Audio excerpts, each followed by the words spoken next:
안녕하세요. 오늘 우리가 함께 좀 깊이 들여다볼 이야기는요. 노트 속 조용한 선언이라는 글의 한 부분입니다. 네.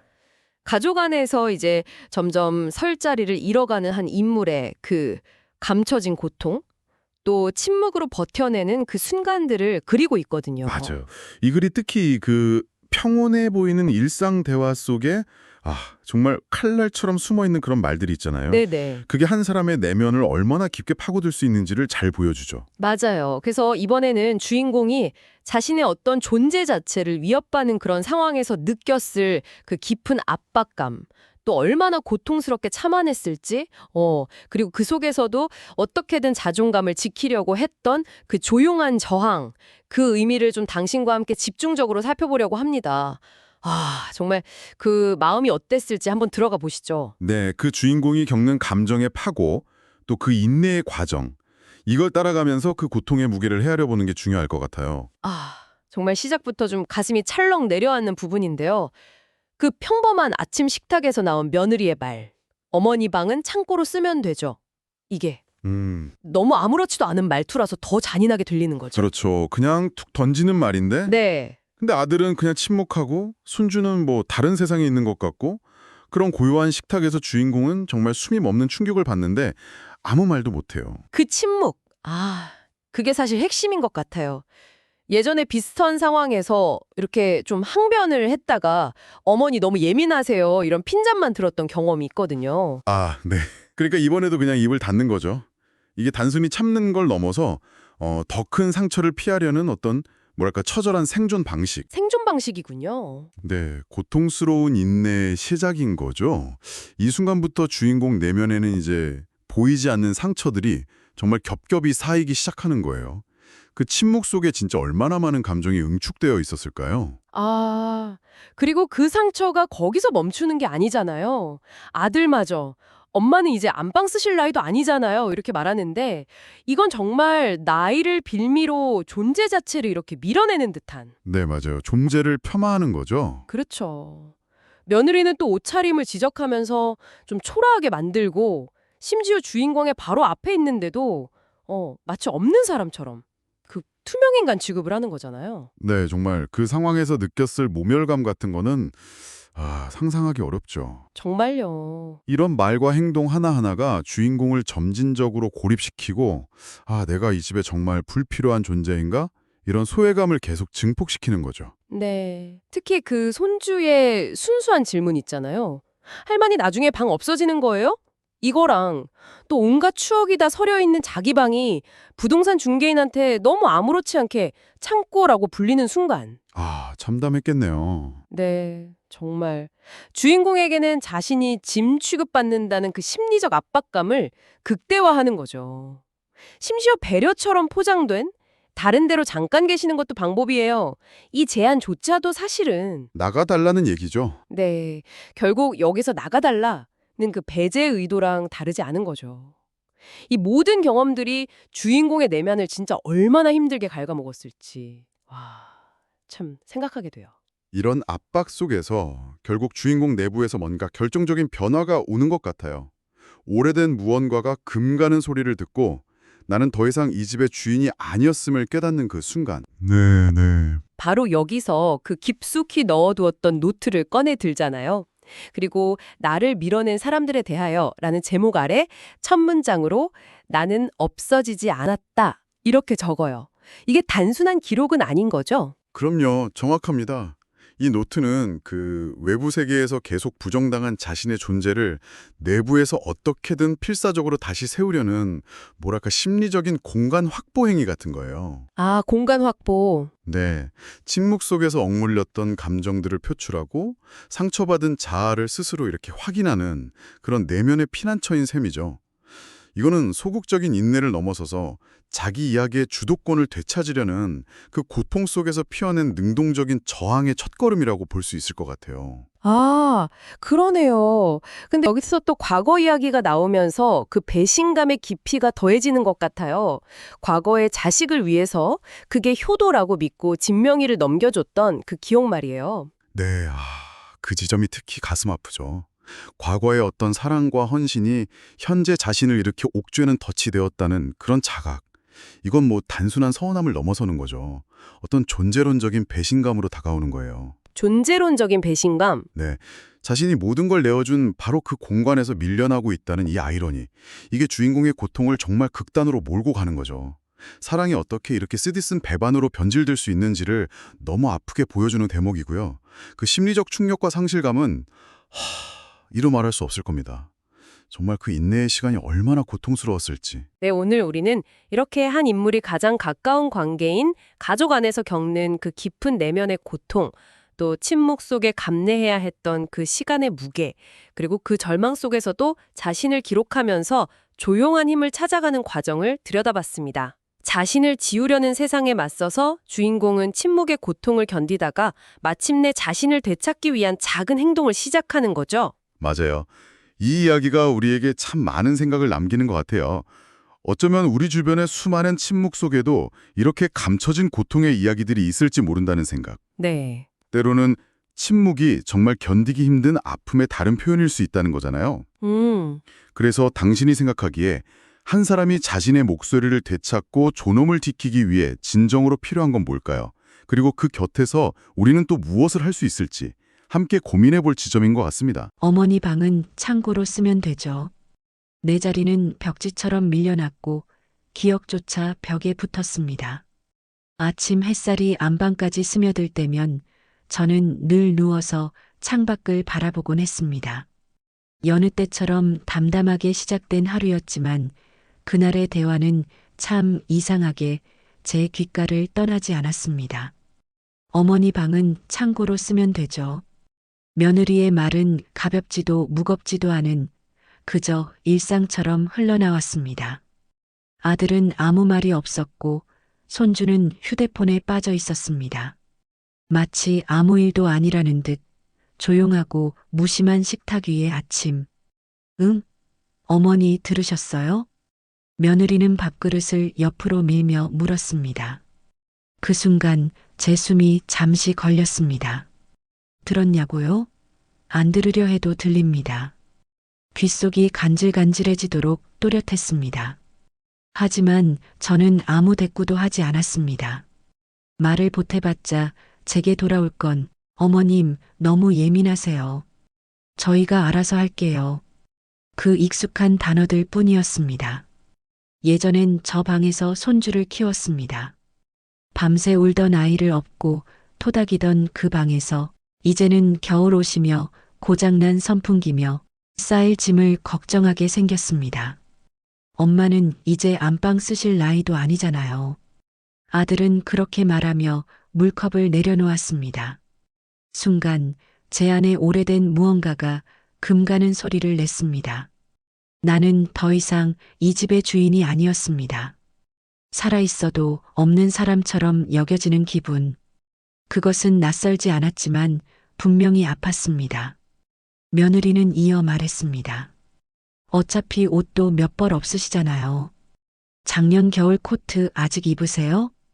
그 말에 제 허리뼈가 더 깊이 굽는 듯 했습니다. 하지만 저는 또 아무 말도 하지 않았습니다. 그게 저의 평화였고 살아남는 방식이었습니다. 하지만 그날 밤 서랍장 깊숙한 곳에 넣어두었던 노트를 꺼냈습니다. 그리고 제목을 썼습니다. 나를 밀어낸 사람들에 대하여. 그 아래 첫 문장을 천천히 적었습니다. 나는 없어지지 않았다. 아침에 눈을 떴을 때 방안 공기가 달라졌다는 걸 느꼈습니다. 창고가 될 운명이 내려진 제 방은 아직 그대로였지만 어제 들은 말들이 이불 속까지 스며들어 있었습니다.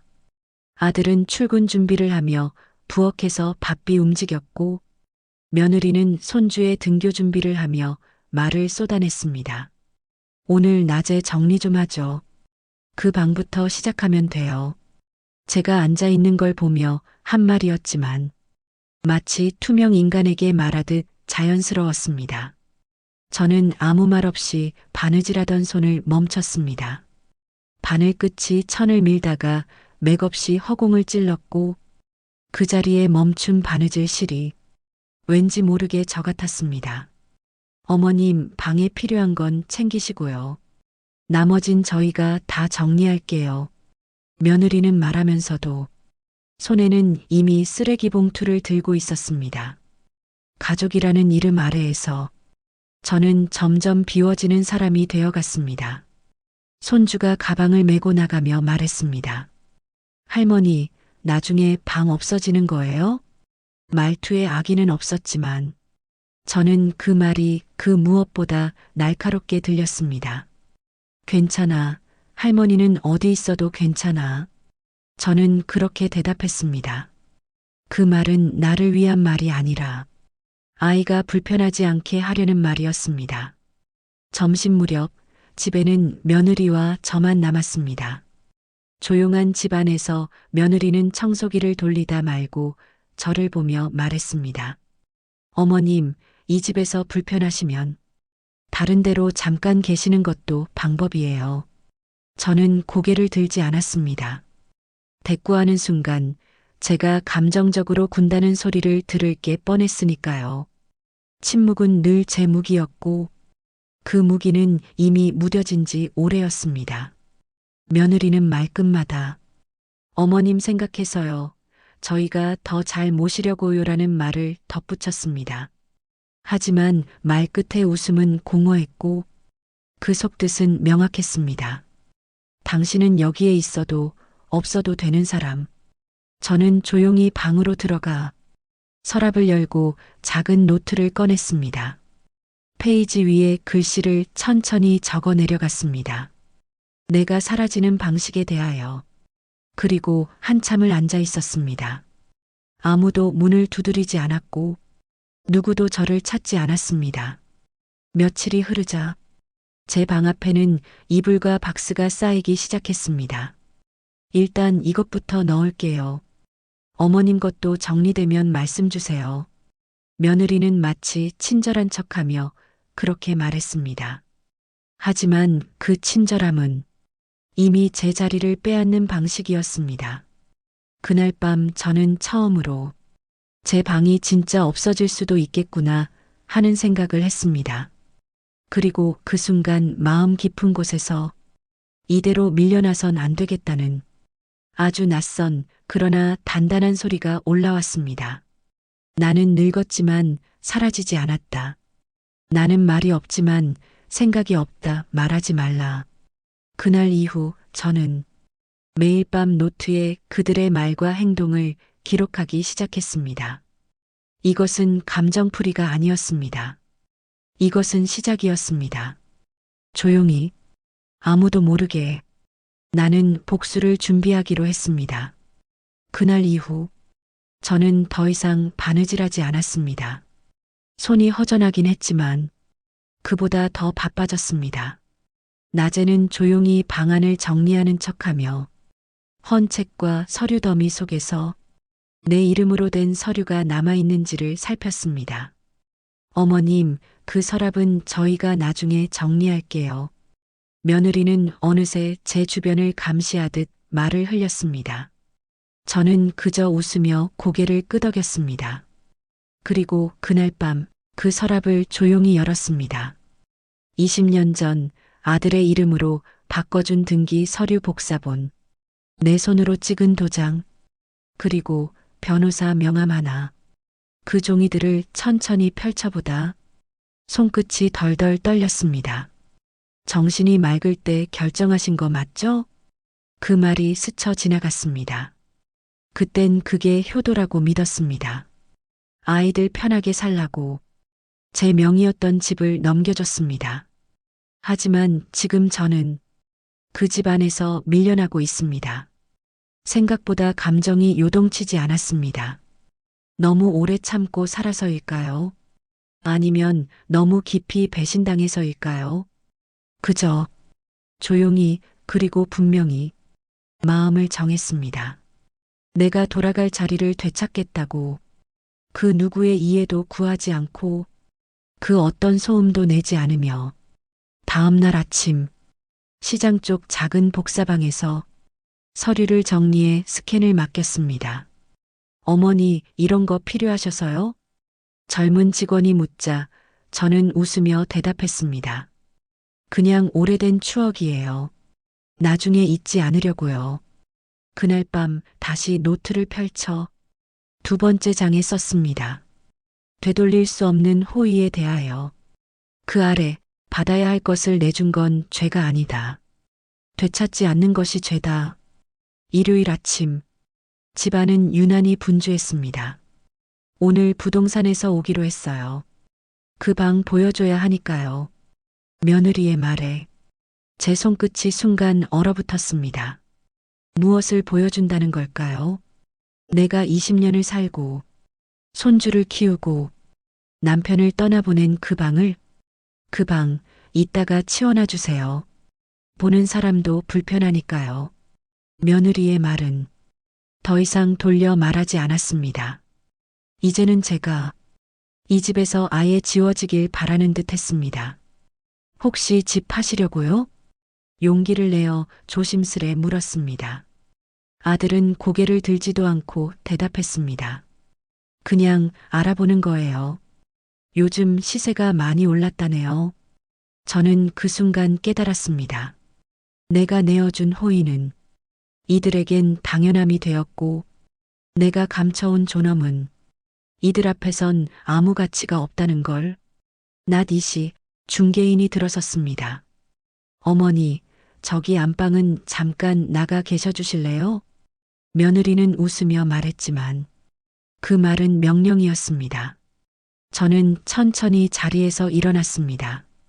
그리고 거실 한쪽 햇살이 들지 않는 소파에 앉았습니다. 그들이 안방을 둘러보는 동안 제 심장은 마치 남의 집 문을 두드리는 사람처럼 서글프게 뛰고 있었습니다. 리모델링은 좀 해야겠네요. 창고처럼 써서. 중개인의 말이 또렷이 들렸습니다.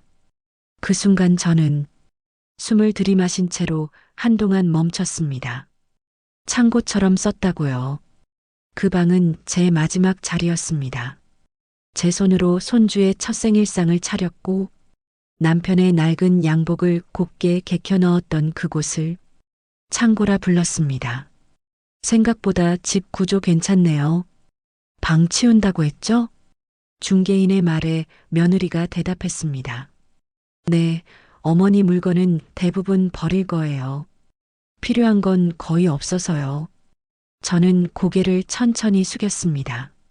그 말이 내 앞에서 이렇게 쉽게 오고 가는 걸 보며 나는 이제 이 집의 짐이 되었다는 걸 뼈저리게 깨달았습니다. 그날 밤 노트 앞에 앉은 저는 세 번째 장을 꺼내 적었습니다. 결정의 순간에 대하여. 누가 나를 지우려 할 때 나는 내 이름을 되새긴다. 그리고 처음으로 내가 가진 것들을 목록으로 정리했습니다. 내가 넘긴 집의 등기 사본, 남편이 남긴 유일한 예금 통장, 아직 내 명의로 된 작은 땅 한 조각, 그리고 기록해둔 그들의 말, 태도, 얼굴. 나는 이 모든 것을 그저 바라보지 않기로 했습니다. 참는 것이 미덕이던 시대는 이제 지나갔습니다. 그리고 나는 그렇게 복수를 결심했습니다. 며칠째 저는 집안에서 말이 없었습니다. 아들은 그런 저를 보며 말했습니다. 요즘 어머니 조용하시네요. 몸 안 좋으세요? 저는 웃으며 대답했습니다. 생각 좀 하느라 그래. 며느리는 그런 저를 곁눈질하며 문서를 자주 숨겼습니다. 저는 모른 척했지만 제 눈은 그들의 움직임을 하나하나 기억했습니다. 그날 오후 작은 보조 가방을 들고 집을 나섰습니다. 시장 골목 안 예전 동네에 있던 법률 상담소가 떠올랐습니다. 10년 전 남편의 보험 문제로 갔던 곳. 그곳의 간판은 여전히 희미했지만 그 안의 직원들은 여전히 친절했습니다. 할머님, 이건 명예 이전과 재산 분할의 기본 서류인데요. 젊은 직원이 조심스레 설명을 건넸습니다. 저는 말없이 서류를 들고 긴 벤치에 앉아 한 줄 한 줄을 읽었습니다. 무슨 말인지 단번에 알 순 없었지만 가능하다는 문장만은 또렷하게 보였습니다. 그날 밤 저는 오래된 장롱에서 남편의 도장을 꺼냈습니다. 그 위에 내 이름도 함께 찍혀 있던 혼인신고서 복사본도 꺼냈습니다. 나는 혼자가 아니었다. 그가 남긴 마지막 흔적이 이 집과 이 땅에 남아 있었다. 다음 날 구청으로 향했습니다. 할머니, 여기 재산세 납부 기록이 15년 전까지 남아 있어요. 이거면 일부 권리 입증은 가능하세요. 직원은 그렇게 말하며 제게 서류를 건넸습니다. 그 종이를 받아드는 순간 손끝이 묘하게 따뜻해졌습니다. 나는 밀려나는 존재가 아니라 지킬 수 있는 권리가 있는 사람이었습니다.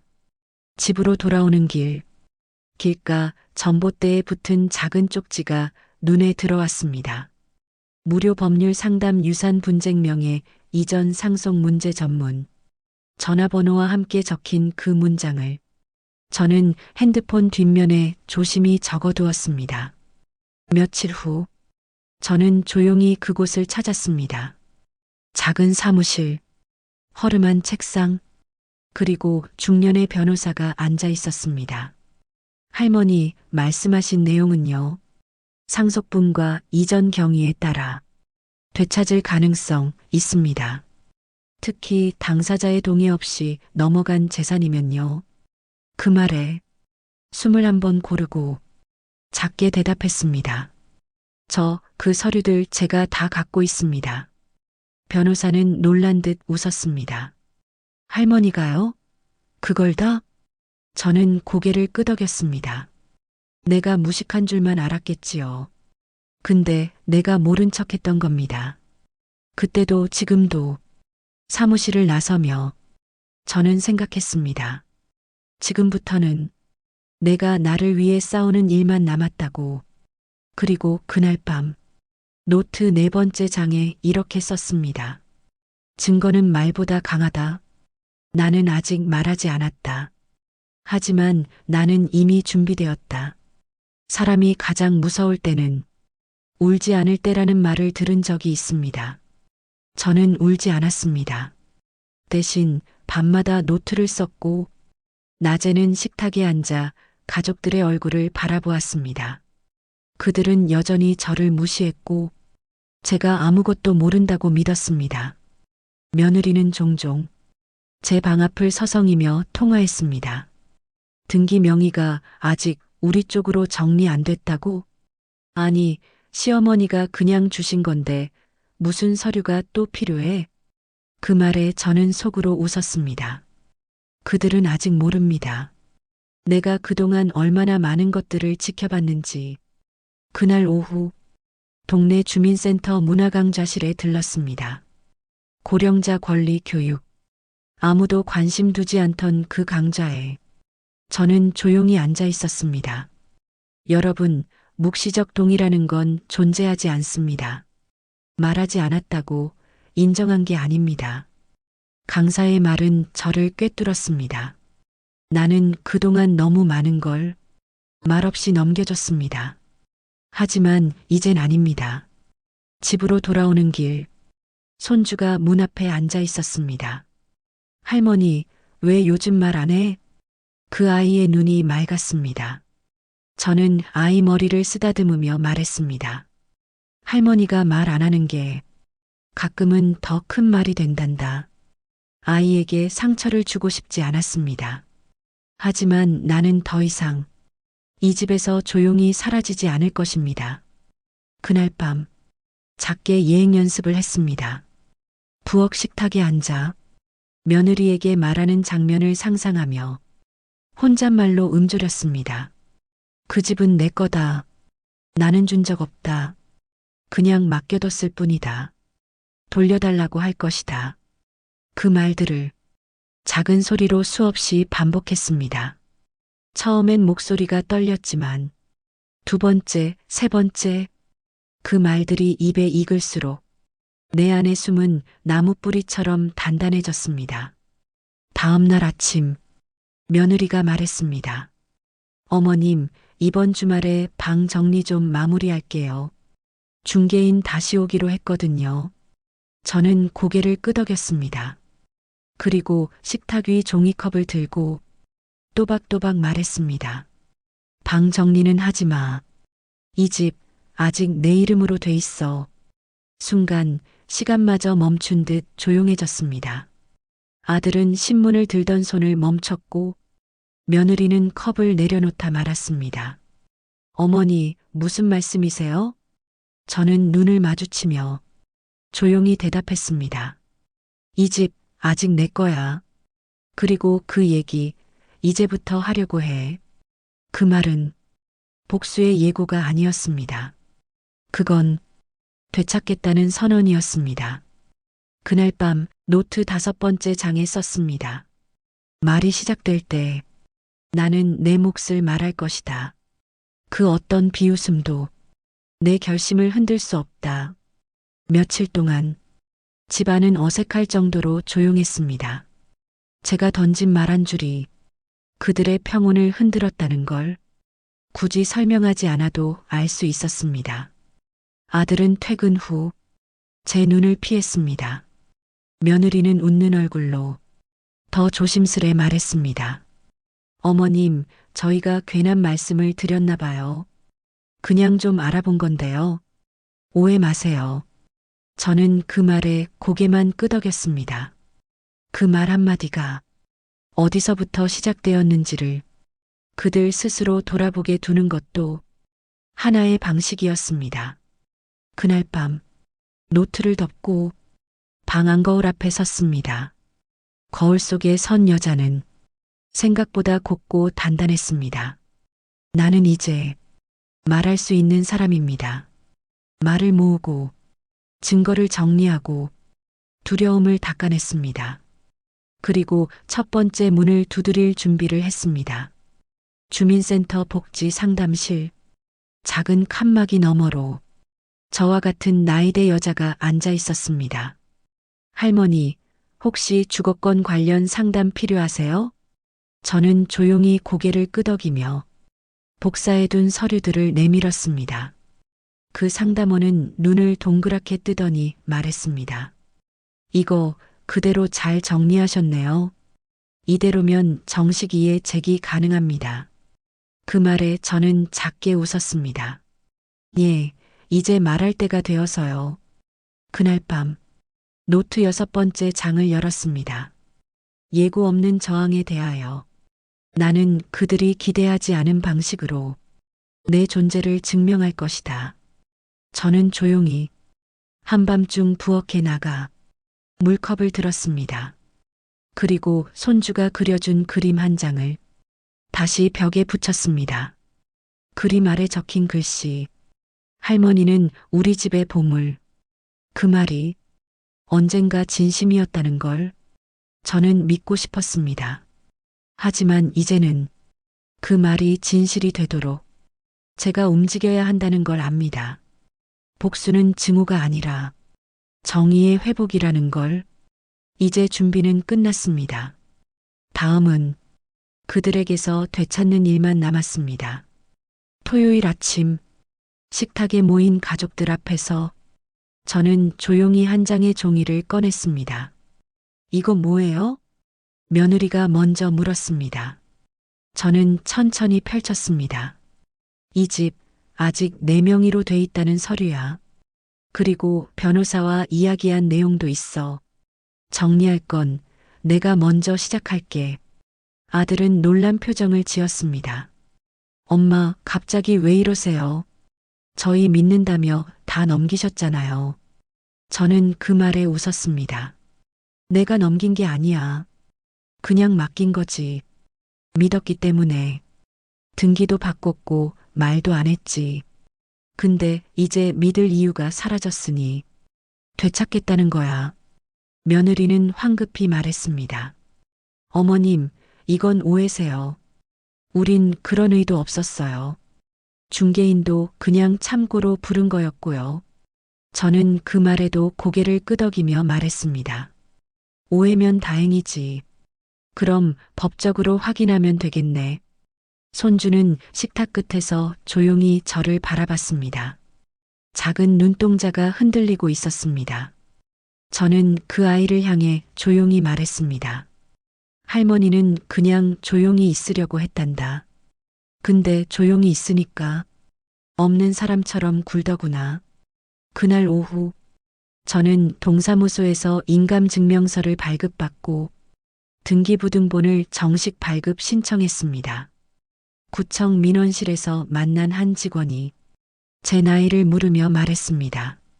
할머니, 이 정도 서류 준비하신 거 보니 이미 오래 준비하셨던 거네요. 저는 고개를 끄덕이며 말했습니다. 시간이 필요했을 뿐이지요. 이제는 지체하지 않으려 해요. 집으로 돌아오니 아들이 거실에서 기다리고 있었습니다. 엄마, 정말 이렇게까지 해야 돼? 저는 그의 눈을 똑바로 바라봤습니다. 그래, 해야 돼. 내가 그냥 살던 사람처럼 보여도 나도 권리가 있어. 그리고 이제부터는 그 권리를 말하고 지킬 거야. 며느리는 더 이상 말을 잇지 못했습니다. 그날 저녁 식탁은 이례적으로 조용했습니다. 그 조용함 속에서 저는 오히려 오랫동안 잊고 있던 평온을 느꼈습니다. 무릎은 아팠지만 허리는 꼿꼿이 세웠습니다. 그리고 밤이 되어 노트 7번째 장을 넘기며 썼습니다. 조용한 전쟁의 시작. 나는 이제 조용하지 않을 것이다. 나의 침묵은 끝났고 이제부터는 말과 행동으로 나를 지킬 것이다. 월요일 아침, 저는 구청 앞에서 변호사와 만나기로 했습니다. 작은 검은 가방에 제가 모아온 모든 서류를 담았습니다. 등기부등본, 인감증명서, 남편의 유산 분할 기록, 그리고 내가 기록한 노트의 사본. 이 정도면 충분합니다. 오히려 깔끔하게 정리해 오셔서 제가 더 놀랐습니다. 변호사는 그렇게 말하며 웃었습니다. 사무실로 돌아간 그는 민사소송의 구조를 설명해 주었습니다.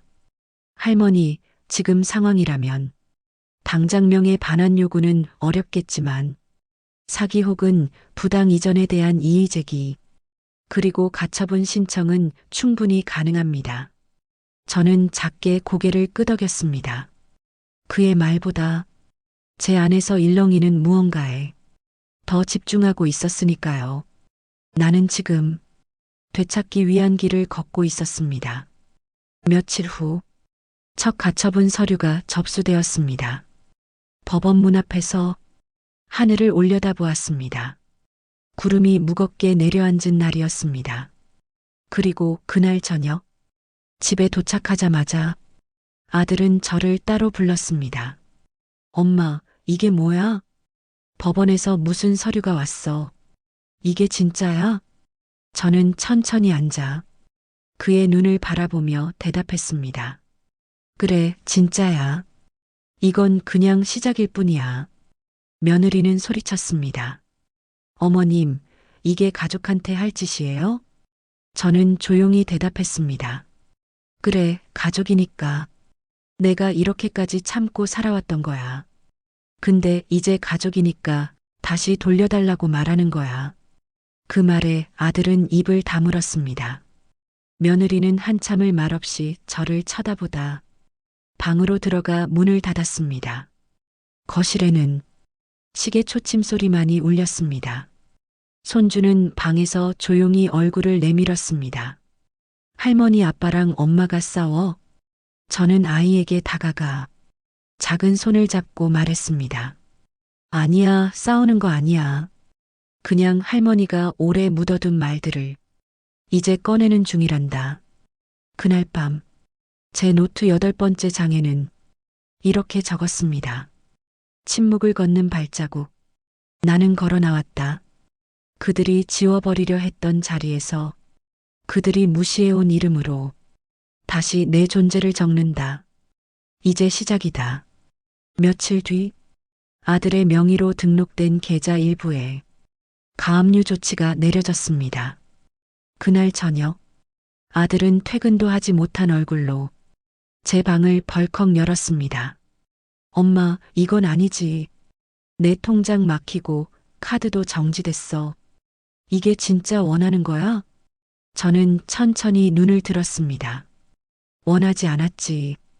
처음부터 이런 일 없이 서로 존중하면서 살았으면 됐을 일이지. 근데 너희가 나를 없던 사람으로 만들었잖니. 그 말에 아들은 고개를 떨구었습니다.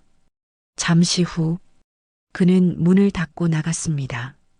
며느리는 다음 날 집으로 돌아오지 않았습니다.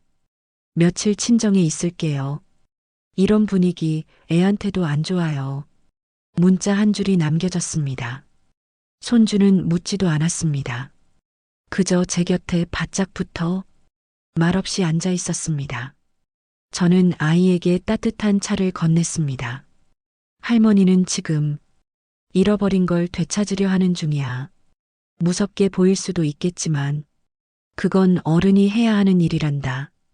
법원에서는 조정 절차를 제안해 왔습니다. 변호사는 말했습니다. 상대가 합의를 요청했습니다. 조건은 일부 재산 반환과 당신의 독립 거주 보장.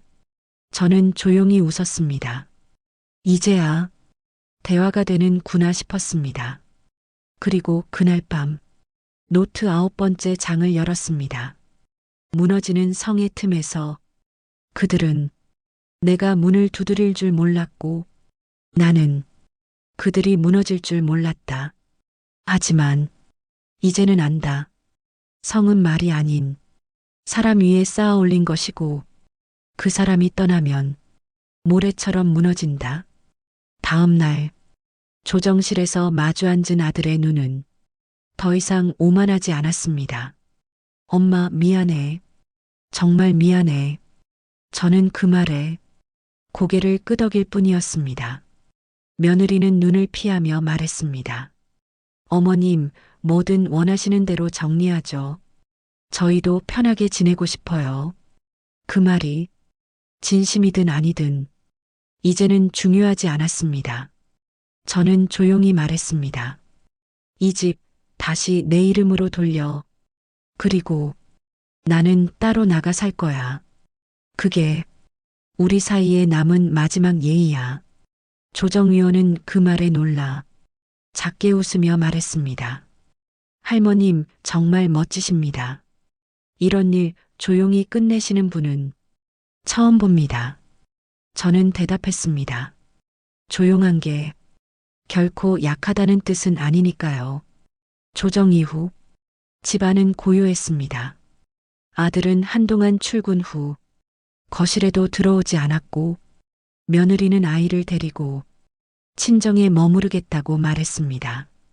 그리고 저는 그 집의 소유권을 다시 제 이름으로 돌리는 최종 서류에 도장을 찍었습니다.